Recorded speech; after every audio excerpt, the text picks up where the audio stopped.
যুক্তরাষ্ট্রের অর্থায়নে চীনের উহানের ল্যাবে চলছিল করোনা ভাইরাস নিয়ে গবেষণা, আর সেই গবেষণাগারে লাখ লাখ ডলারের তহবিল যোগান দিয়েছিলেন খোদ সাবেক মার্কিন প্রধান চিকিৎসা উপদেষ্টা অ্যান্থনি ফাউসি। বহু গোপন নথি জনসমক্ষে এনে এমন দাবি করেছেন সাবেক মার্কিন গোয়েন্দা প্রধান তুলসি গ্যাবার্ড। অ্যান্থনি ফাউসি দীর্ঘ ৩৮ বছর ধরে national institute of allergy and infectious diseases বা NIAID এর প্রধান ছিলেন।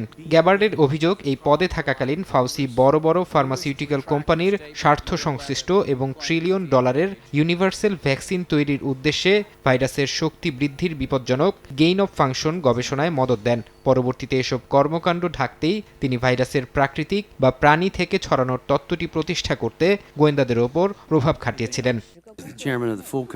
বিবৃতিতে আরও দাবি করা হয়, 2024 সালের জুনে মার্কিন কংগ্রেসের শুনানিতে ফাউসি শপথ নিয়ে মিথ্যা বলেছিলেন। অভিযোগ অনুযায়ী তিনি মহামারীর আগে বা পরে ভাইরাস গবেষণা নিয়ে গোয়েন্দা কর্মকর্তাদের সঙ্গে কোনো আলোচনা হয়নি বলে দাবি করেছিলেন। তুলসি গ্যাবার্ড এই পুরো ঘটনাকে মার্কিন ডিপ স্টেটের সাজানো ছক বলে আখ্যা দিয়েছেন। 2025 সালের জানুয়ারিতে হোয়াইট হাউস ছাড়ার আগেই তৎকালীন বিদায়ী মার্কিন প্রেসিডেন্ট জো বাইডেন অ্যান্থনি ফাউসিকে আগাম আইনি ক্ষমা দিয়ে গিয়েছিলেন।